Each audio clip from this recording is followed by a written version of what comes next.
So how sweet it is to know what a joy it is for them to read the Akashic records, because we certainly know what a joy it is for us to have the Akashic records read. So thank you, Ma Nandita. Next, I'd like to invite Ma Nireeshwara to share her experience.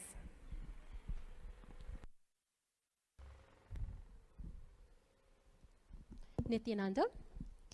So just to give you a little bit of background of where I'm from Miami, and I'm a yoga teacher, and I've met Swamiji for the first time last year in July at the IA in Varanasi. So with that context, I wanted to share an experience I had with the Akashic readings, and those readings provided so much clarity and so much confirmation of the path that I had already been living and where I'm going. So when I first did the Akashic reading, I was like many other people, I wanted to know what past lives I had with Swamiji. I was a little hesitant because I was afraid of the answer. Maybe I didn't have any previous lives with him, or maybe I did. So I got the courage, I went to the Akashic reading and asked the question, what previous lives have I had with Swamiji? And they said, you had 2 previous lives. And I was like, okay, great, two lifetimes. And I said, so what did I do in these lifetimes? And they said, they only described one of them in that first reading. And they said, all you did, you lived with Swamiji and you manifested all of the powers. So I was like, wow, I manifested all of the powers. So I left the Akashic reading, and I was thinking, okay, so I had 2 previous lives with Swamiji. I'm here for the 3rd life. I'm not enlightened. Oh my God, the hell, what am I gonna do?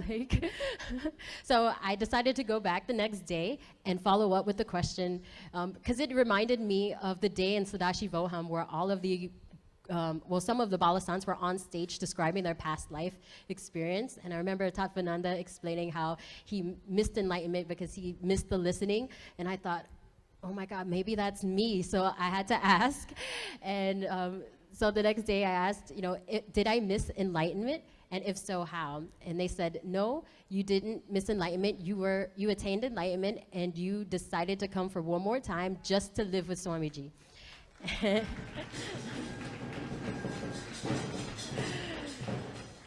Yes, and if that wasn't fulfilling enough, I left that day and I was like, okay.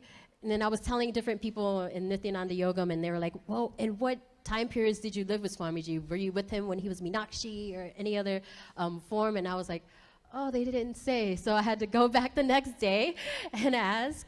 And my question to them was, what forms of Swamiji did I live with him in my past births? And they didn't give me the answer that I was expecting. All they told me was back to my 2 lives. The first life, I had the darshan of Patanjali, and that's when I started practicing yoga. And then the second life, I was living with Swamiji, spreading Swamiji through yoga. And that gave me such a click because I'm currently a yoga teacher now. Yoga just happens so easily to me. And also, I had this deep yearning. Since I met him in last year in July, this deep yearning just to be here, be with him. And they confirmed for me that my life purpose is to live with Swamiji, and that I would become an Adinavasi, and then my daughter would join the Gurukul. And I'm just so excited. And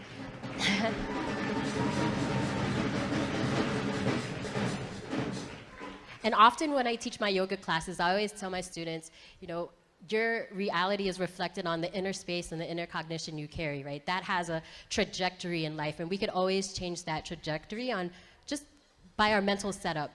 So after these Akashic readings, it just clicked in me at such a deep depth level that I know that my path has been confirmed and I know what I need to do.